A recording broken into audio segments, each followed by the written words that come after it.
देखो दुनिया से हम घट रहे हैं। मैंने आपको पहले दिन बताया कि हमारा एक बहुत बड़ा धड़, हमारा बहुत बड़ा एक वर्ग, हमारे हाथ का, हमारे खुद का, हमारा एक हाथ हमसे काट दिया गया है। किन लोगों को काटा गया?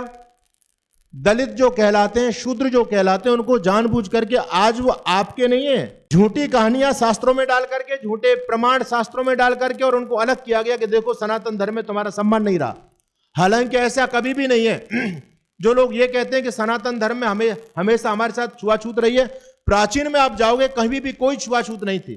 जो लोग ये कहते हैं कि शबरी हमारी थी, तो भैया शबरी जब आपकी थी तो भगवान राम ने तो शबरी के बेर भी खाए थे, और आप लोग ये भी कहते हो कि झूठे बेर खाए थे, तो फिर छुआछूत कहां से रह गई? कहते हैं निषाद राज भी शूद्र थे, तो भगवान राम तो उनके साथ रहे, तो फिर छुआछूत कहां से हो गई? समझने वाली बात है। एक बहुत बड़ा गेम चल रहा है। एक तरफ लोग कहते हैं राम काल्पनिक हुए ही नहीं, दूसरी तरफ कहते रहे राम ने तो शंभुक को मार दिया, वो हमारी जाति के थे शंभुक। तो ये जो दोहरी जो बात चल रही है समाज में बड़ी घातक है। तो हमारे भोले वाले भाइयों को हमसे दूर कर दिया गया। वो जितने भी दलित कहलाने वाले लोग हैं, मैंने आपको उस दिन भी बताया था कि वो राम के प्रति आस्था नहीं रखते, कृष्ण के प्रति आस्था नहीं रखते। अभी 1 साल होने वाला है विजयदशमी पर, दिल्ली के अंदर 10,000 लोगों ने धर्म परिवर्तन किया। पिछली विजयदशमी पर पूरे लोगों ने धर्म परिवर्तन कर लिया, और उन्होंने संकल्प लिया कि सबसे पहले जाते ही हमारे घरों के अंदर जो हिंदू देवी देवताओं के चित्र होंगे, सबसे पहले उन चित्रों को फाड़ेंगे, आग लगाएंगे, घर से बाहर निकालेंगे।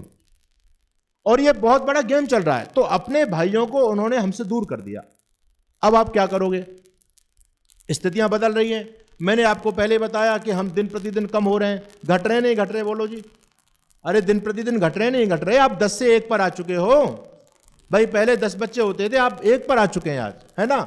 और वो लोग कहां जा रहे हैं? वो तो कहते हैं हम 5 हमारे 70, सबके हाथ में ईंट और पत्थर, है ना। एक मुल्ला जी 4 उनकी बीवी। और ये बीमारी भारत में ही नहीं है, ये देखो आने वाले 20, 25, 30 सालों में पूरी धरती पर इस्लाम का राज्य होगा। ये पक्की बात मैं आपको बता रहा हूं। अमेरिका के अंदर देखा, यूरोप के देशों में हमने देखा, वहां पर भी बीमारी लगी हुई है। क्रिश्चियन वहां पर भी बच्चा पैदा नहीं करता, हिंदू वहां जो गया है भारत का, वो एक ही बच्चा पैदा करता है। ये वहां पर भी लाइन लगाने, पूरी क्रिकेट की टीम पैदा करने में लगे हुए।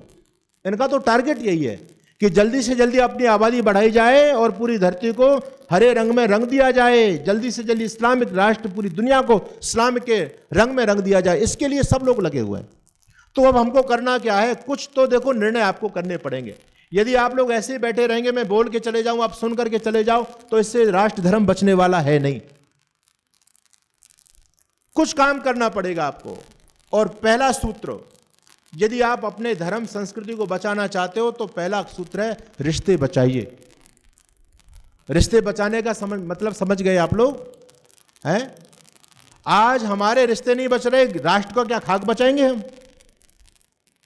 अच्छा एक बात बताओ, आपका एक ही बच्चा है, तो क्या ताऊ का रिश्ता रहेगा, चाचा का रिश्ता रहेगा, और रिश्ते बचेंगे क्या आपके? सारे रिश्ते खत्म हो गए हमारे। प्रॉपर्टी तो 17 गुना बढ़ गई हमारे पास में, लेकिन प्रॉपर्टी को संभालने वाला एक, तो ये प्रॉपर्टी आपकी सुरक्षित रहने वाली नहीं है।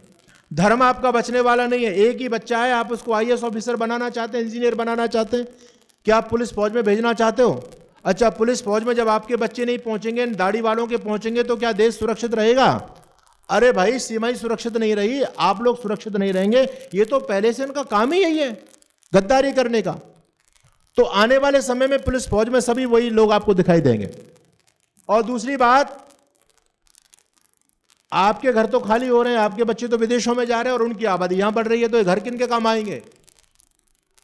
अरे वहां देख लो जाकर के, मेवात के अंदर घरों पर लिखा हुआ ये घर बिकाऊ है, कोई खरीदने वाला नहीं है। वो कहते हैं हमारे पास थोड़े दिन में फ्री में आने वाला है, हम क्यों खरीदें इसको?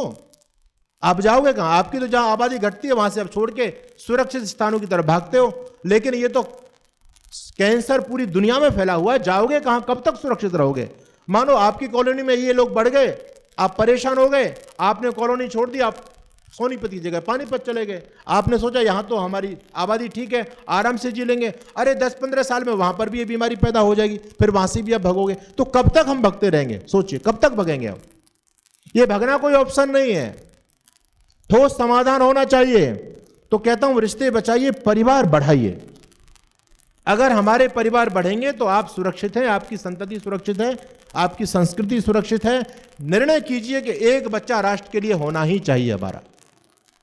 आने वाले समय में आपको सन्यासी नहीं मिलेंगे, आने वाले समय में आपको विद्वान नहीं मिलेंगे, कौन अपने बच्चों को विद्वान बनाएगा? जब कोई गुरुकुल में पढ़ाने के लिए तैयार नहीं है तो विद्वान कहां से? उनके तो लाखों प्रचारक हर साल तैयार होते हैं, उनके तो लाखों मदरसे चल रहे हैं, लाखों चर्च चल रहे हैं इस देश के अंदर, उनके धर्म प्रचारक तो खूब मिलेंगे आपको, लेकिन आपको शादी पढ़ाने के लिए अपने पंडित लोग नहीं मिलेंगे आपको, ये पक्की बात है। क्योंकि जब कोई संस्कृत पढ़वाना ही नहीं चाहता, तो इसलिए क्या है, रिश्ते बचाइए, परिवार बढ़ाइए, एक बच्चे से काम नहीं चलेगा। ये बात आपके दिमाग में जल्दी आ गई तो बहुत बेहतर है, और नहीं आई तो ठुकने पिटने के बाद बात याद आएगी, आना इसी रास्ते पर पड़ेगा, दूसरा कोई ऑप्शन है ही नहीं। हमारे आदरणीय संदीप श्रेयार्थी जी बैठे हैं, आचार्य जी, इनके पिताजी भी यहां बैठे हुए हैं। इन्होंने अपने बेटे को राष्ट्र की बलिवेदी पर आहूत कर दिया। अच्छा, भगत सिंह 3 भाई थे, तो उनके पिताजी ने कहते हैं मैं अपने दोनों पोताओं को राष्ट्र की बलिवेदी पर आहूत करता हूं। देखो, ये जज्बा था। अब हम जब राष्ट्र, भारत मां बलिदान चाहती है, भारत मां चाहती है कि मेरे सपूत मेरी रक्षा के लिए आए, तो यहां सपूत है ही नहीं, कौन इनकी रक्षा करेगा? सोचने वाली बात। तो इसलिए एक बच्चा तो राष्ट्र के लिए होना ही चाहिए, ये पक्की बात है। आपके तो नहीं हो सकते, आपके जो बच्चे हैं उनको आप मोटिवेट कीजिए। जो मेरी यहाँ नई बहनें बैठी हैं उनसे मैं कहना चाहता हूं, ये भ्रम अपने दिमाग से निकालिए। एक बच्चा राष्ट्र के लिए, ये पुण्य का काम है। आपकी पीढ़ियों में यदि कोई राष्ट्र धर्म के लिए कोई जीवन देता है, एक कोई सन्यासी बनता है, तो आपकी कई पीढ़ी तर जाती हैं। पहले लोग मंदिरों में भेंट चढ़ा दिया करते थे, ये बच्चा धर्म के काम आएगा। अब कहां है, मंदिरों में आरती करने के लिए लोग नहीं है। अब स्थिति बड़ी डामाडोल हो रही है हमारी। तो पहला सूत्र है रिश्ते बचाइए, परिवार, रिश्ते बचाइए मतलब परिवार बढ़ाइए। अब तो स्थिति यहां तक हो गई कि पहली बार यदि कन्या घर में हो जाती है तो दूसरी संतान आती है। अगर पहली बार बेटा हो जाए तो फिर कन्या की भी आवश्यकता नहीं है। अरे जब कन्या नहीं आएगी तो फिर तुम्हारा समाज बचेगा कैसे, बताओ? इतने ज्यादा हम स्वार्थी हो रहे हैं, बिल्कुल नहीं सोच रहे। कहते हैं जी बच्चों को पालेंगे कैसे? वो दाढ़ी वाला 17 को पाल देता, आप पर 2 बच्चे नहीं पलते क्या? और नहीं पलते तो हमको दे दो। हम तो सरेआम कहते हैं भाई, जिस पर बच्चे बोझ बन रहे हो राष्ट्र धर्म के लिए बलिदान कर दीजिए। पूरा खर्च आपसे 1 रुपया नहीं लेंगे। बहुत बढ़िया देशभक्त, धर्म भक्त, वेद भक्त और राष्ट्र भक्त बना करके माता भारती को सुपुर्द करेंगे आप। लेकिन वो भी नहीं देते। ये काम तो गृहस्थियों का, सन्यासियों का तो नहीं है। स्वामी रामदेव जी महाराज आह्वान करते हैं, भैया हमको संतान दीजिए, हम गोद लेने के लिए तैयार हैं। लेकिन आएंगे कहां से? हम इतने स्वार्थी हो गए। वो तो 10-10 दे रहे हैं। आप जाओ, 6-6 भाई माजाए भाई रह रहे हैं देवबंद के अंदर, 6-6 माजाए भाई, और उनको कोई फिजिक्स नहीं पढ़ाई जा रही, मैथमेटिक्स नहीं पढ़ाया जाता, कंप्यूटर नहीं सिखाया जा रहा, केवल कुरान और हदीस दी जा रही है उनको, केवल धर्म प्रचारक बनाए जा रहे हैं। वो तो उनकी आबादी ज्यादा है, वो बनने के लिए तैयार हैं। हमारे यहाँ आ ही नहीं रहे लोग। तो पहली बात, रिश्ते बचाइए नहीं परिवार बढ़ाइए। एक बच्चा राष्ट्र धर्म के लिए दीजिए। नहीं दे सकते हो तो आप छांटिए, अपनी गरीब बस्ती में जाइए और भाई उनसे बात कीजिए। हमारे रविंद्र जी यहाँ नहीं है शायद आज।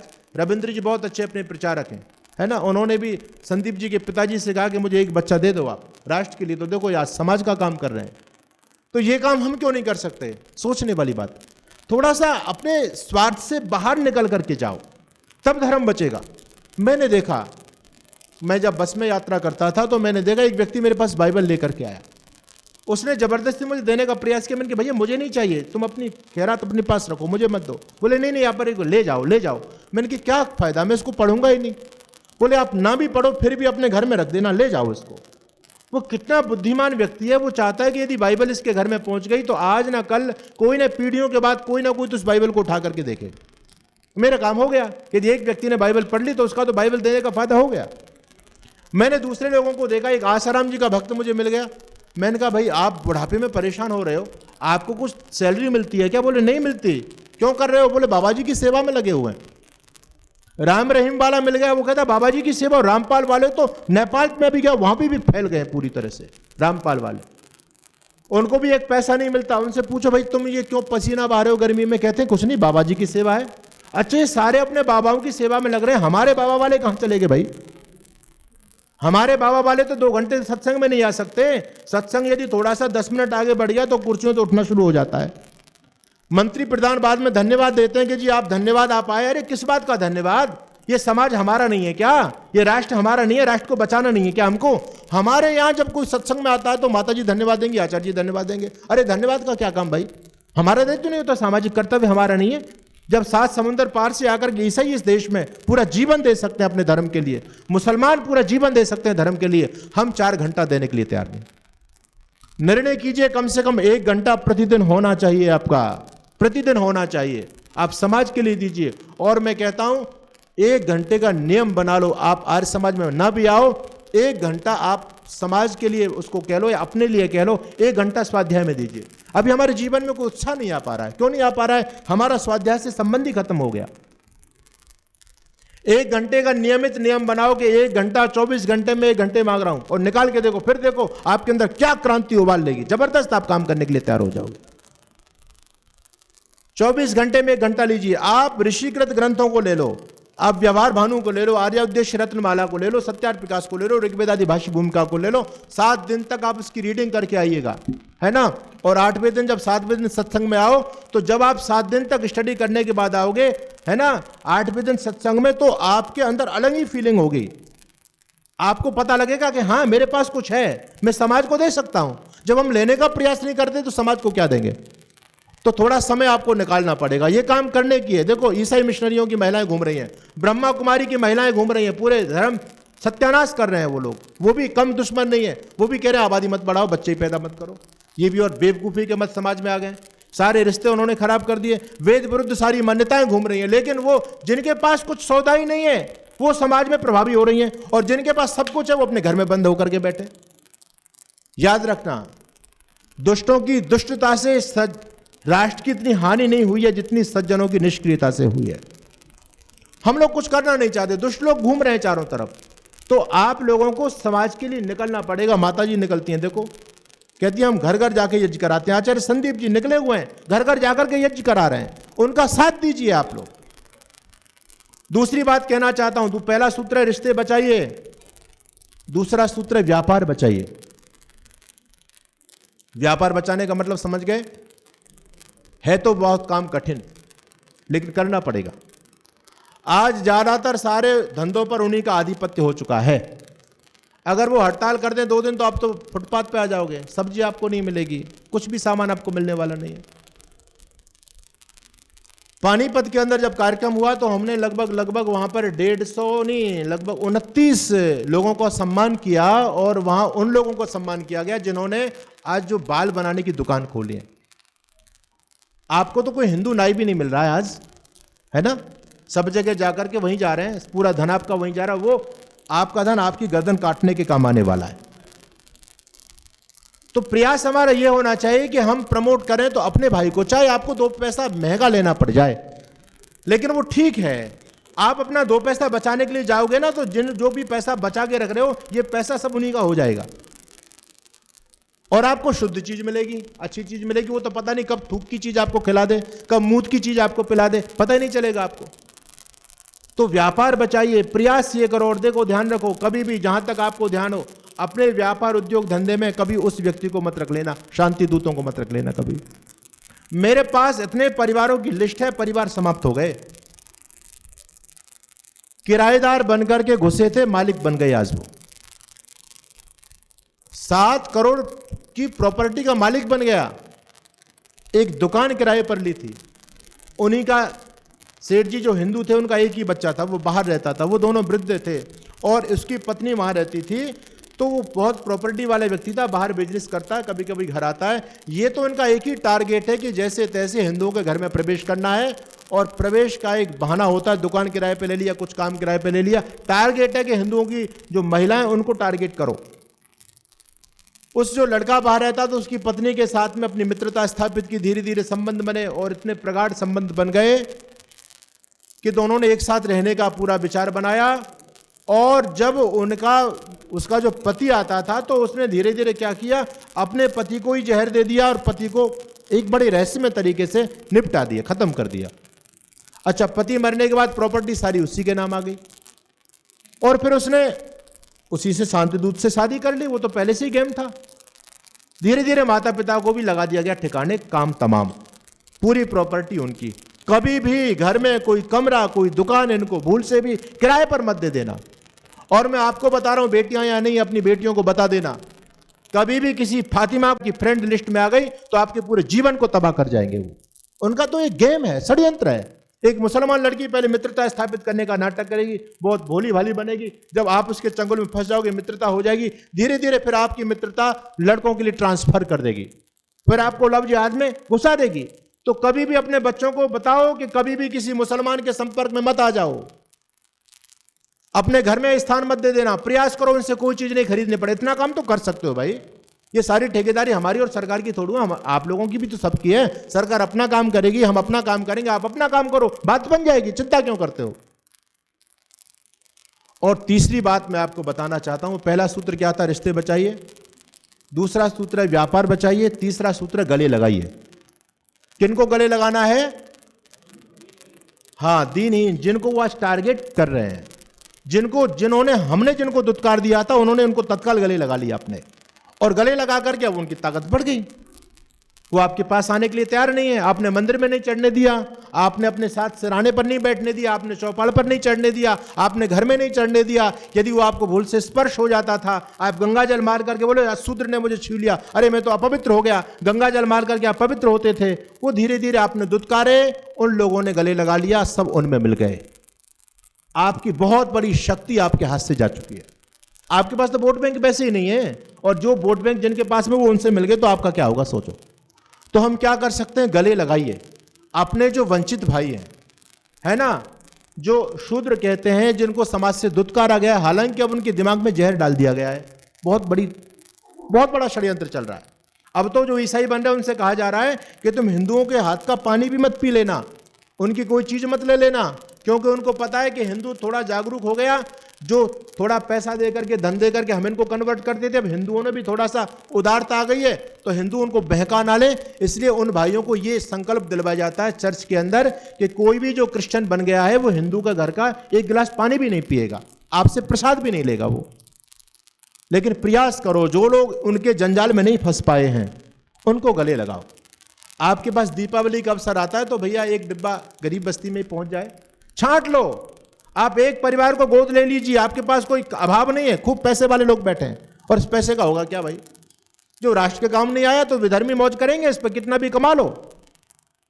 तो चिंतन में आपके बीच में दे रहा हूं, एक परिवार को गोद ले लो, बोले भाई मैं इस परिवार का ध्यान रखूंगा। अरे क्या है, कभी दुख सुख में जाकर के चले गए, भाई तुझे कोई आवश्यकता है, वो लोग इस बात को ध्यान दे रहे हैं। हमारे यहाँ ये कोई गरीब व्यक्ति मंदिर में गया, एक सत्य घटना मैं आपको बता रहा हूं, गरीब व्यक्ति मंदिर में गया, बच्चों की फीस नहीं दे पा रहा था, कर्ज उसके पास में, उसने जाकर के पुजारी जी से कहा, पुजारी जी कुछ मेरे लिए अनुष्ठान आदि कर दो, भगवान की कृपा हो जाए।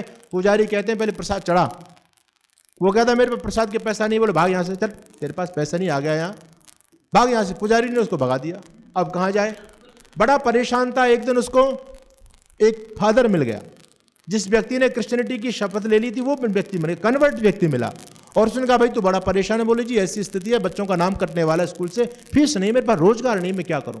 उसने कहा तुम अब की बार रविवार के दिन चर्च में आना। वो व्यक्ति चर्च में गया, और जब चर्च में गया तो बड़ा, पहली बार गया, किसी दूसरे के धर्म स्थल पर गया तो बड़ा संकुचित हो रहा था, सकुचा रहा था वो व्यक्ति। तो उसने फादरों की तो नजर होती है ऐसे लोगों पर, उसको बुलाया, बेटे इधर आओ, क्या बात है। कहते हैं जी ऐसी बात है कि मैं बड़ा गरीब हूं, और मुझे बताया गया कि चर्च में आने से सारी समस्याएं दूर हो जाती हैं, तो मैं भी इसीलिए आया हूँ, मेरी समस्या दूर हो जाए। बोले क्या समस्या है, कि जी इतना गरीब हूँ कि बच्चों की 3 महीने की फीस है। बोले कितनी फीस है, बोले 25,000। बोले ले पहले 25,000 रुपये ले, और पहले बच्चों की फीस जमा करके आ। बोले ये मैं कैसे चुका पाऊंगा, बोले चुकाने की बात छोड़ दे, तू अपने बच्चों की फीस जमा कर, और हो सके तो हर रविवार के दिन प्रार्थना में आ जाया कर। अब मुझे आप ये बताओ, वो व्यक्ति आपका बन करके रहेगा या वो व्यक्ति बदल गया। भाई जहां उसको आश्रय मिलेगा, जहां उसकी मदद होगी, सीधी सी बात है, वहां जाएगा। आप अपने पैसे रखो अपने पास में। इसलिए मैं कहता हूं कि भाई गले लगाओ। दीपावली पर हमारे यहाँ परंपरा है, मिठाई के डिब्बे उन लोगों को भेंट करने जाते हैं जिनके घर में पहले से मिठाई रखी हुई है, जो संपन्न लोग हैं। और हम इतने ज्यादा खुदगर्ज हो गए, हमारे घर में कोई काम वाली भी आती है ना, उसको भी नहीं देते। 10 डिब्बे आगे फ्रिज में चुनते चले जाएंगे, और खाने वाले तो कोई है नहीं, शुगर सबको पड़ा है, लेकिन देने की प्रवृत्ति नहीं है। फिर वो जब धीरे धीरे खराब होने लग जाते हैं तो काम वाली से कहती है सुशीला ये ले जा, तू बच्चों को खिला देना। वो जहर सुशीला खिला के बच्चों को मारेगी अपने, पहले हम देने के लिए तैयार नहीं। तो समझने वाली बात है, ये जो सेल्फिश वृत्ति हमारे आ गई है जीवन में, इसको दूर करने का काम करें। व्यापार बचाना है, संबंध बचाने हैं, और गले लगाना है। प्रयास करो, छांट लो, स्वयं निकल जाओ। वो लोग प्रयास कर रहे हैं ना, हम क्यों नहीं कर सकते? अरे मैंने तो आपसे 24 घंटे में 1 घंटा मांगा है भाई, और 1 घंटे में स्वाध्याय। और जब आप स्वाध्याय करने लग जाओगे तो घर नहीं बैठ पाओगे, पक्की बात है। आप निकल पड़ोगे। आप भी जब ऋषि दयानंद को पढ़ोगे तो ऋषि दयानंद को पढ़ने वाला शांति से बैठ सकता है क्या? वो निकल पड़ेगा राष्ट्र धर्म के लिए, उसका कर्तव्य उसको बुलाएगा, वो जाएगा राष्ट्र की सेवा के पथ पर। तो करने को बहुत कुछ काम है। ये गुरुकुल चल रहे हैं भाई, आप अपने बच्चों को नहीं पढ़ा सकते तो जो गुरुकुल में बच्चे आ गए उनको पढ़ा लो। एक एक बच्चे को गोद ले लो। आदिवासी लोगों ने कमाल कर दिया, क्रिश्चियन लोगों ने आदिवासी बच्चों को गोद लेकर के उन्हीं को तैयार करके हमारे खिलाफ उतार दिया है। हम इस काम को क्यों नहीं कर पाते? ये स्थिति सर्वत्र चल रही है। मैं आपको ही दोष नहीं दे रहा हूं, ये हमारे धर्मगुरुओं के दिमाग में भी यही है। जिसके पास थोड़ा पैसा आता है वो अपने रंगीन ख्वाब देखने लग जाता है, लग्जरी लाइफ की सोचता है। धर्म के लिए नहीं सोच पा रहा है कोई। आज हमारे धर्मगुरुओं के पास पैसा है तो वो अजूबे बनाने में लग जाते हैं ना। दुनिया के 7 अजूबे बना रहा है, कोई कुछ बना रहा है, किसके पास 800 गाड़ियों का काफिला चल रहा है। अरे भाई, एक सड़े से मौलवी के पास में थोड़ा सा सामर्थ्य होता है, पूरे गांव को कन्वर्ट कर देता है। वो क्रिश्चियन पूरे गांव को कन्वर्ट कर देते हैं। लेकिन ये जज्बात हमारे अंदर नहीं है। धर्मगुरुओं ने सत्यानाश कर दिया समाज का। तो हम अपने स्तर का काम करें, धर्मगुरुओं को भी बताने का प्रयास करते हैं। सरकार अपने स्तर का काम करेगी, साधु संत जो जागरूक हैं, राष्ट्रभक्त हैं, वो अपने स्तर का काम करेंगे, गृहस्थी समाज से भी अपने स्तर का काम करेंगे। तो बात बिगड़ी नहीं है, पर बिगड़ जाएगी। हम संभालें अगर तो संभल जाएगी। अभी ज्यादा देर नहीं है। वो लोग कायर और क्रूर हैं, संख्या ज्यादा उनकी ज्यादा है, लेकिन कायर और क्रूर हैं, बहादुर नहीं है वो। हमारे अंदर वो शौर्य है राणा प्रताप का, छत्रपति शिवाजी का। रक्त हमारी धमनियों में गुंजायमान हो रहा है। हम किसी से कम नहीं है, लेकिन इस हिंदू को जगाने की आवश्यकता है। ये हिंदू शेर है, लेकिन शेर सोया हुआ, अलसाया हुआ है। इसको जगाने के लिए जगह जगह कार्यक्रमों की आवश्यकता है। एक निर्णय, एक आग हमारे अंदर लगनी चाहिए। देश बचाना है, संस्कृति बचानी है, धर्म के लिए हम कुछ करेंगे। अगर हम नहीं देश के काम आए तो ये धरा क्या कहेगी, गगन क्या कहेगा, है ना? ये देश की जिम्मेदारी केवल रामप्रसाद बिस्मिल चंद्रशेखर आजाद की नहीं है, हमारा भी देश है। अरे क्या ये देश उन्हीं का है जो युद्धों में मर जाते हैं, अपना लहू बहाकर टीका सरहद पर कर जाते हैं? ऐसा युद्ध वतन की खातिर सबको लड़ना पड़ता है, और संकट की घड़ियों में सबको सैनिक बनना पड़ता है। जो भी कौम वतन की खातिर मिटने को तैयार नहीं, उसकी संतति को आजादी जीने का अधिकार नहीं। किसके कितने लाल सलोने सीमा पर छिन जाते हैं। गुरु गोविंद जी के बेटे दीवारों में चुन जाते हैं। अरे घास फूस की रोटी खाकर राणा नहीं लड़े थे क्या? बंदा बैरागी के तर पर हाथी नहीं चढ़े थे क्या? ये घटना उनको सूरज की लाली में रख देती है, और हाड़ा रानी शीश काट कर थाली में रख देती है। सब लोगों ने अपना निर्माण किया राष्ट्र धर्म का, तो हमको भी करना चाहिए। और मैं समझूंगा आप सभी प्रबुद्ध लोग बैठे हैं, इन बातों का सब विचार करेंगे। अपना होमवर्क कीजिए, मुझे करना है, राष्ट्र के लिए कुछ करना है। एक अग्नि यहां से लेकर के आप लोग जाएंगे तो निश्चित रूप से राष्ट्र समाज का भला होगा। गुरुकुल बचेंगे तो संस्कृति बचेगी, ध्यान रखना। एक ही आधार है। मैं धन्यवाद करूंगा माता जी का, आपके आर्य समाज का, आचार्य संदीप जी। देखो इन आर्य समाजों में धूल फांक रहे हैं आर्य समाज, क्या उपयोग है इनका, है? लेकिन यहां देखो चहल है, बच्चे पढ़ रहे हैं, निर्माण हो रहा है, कितना अच्छा काम है। क्यों नहीं हम कर सकते? हम इनका सहयोग क्यों नहीं कर सकते भाई?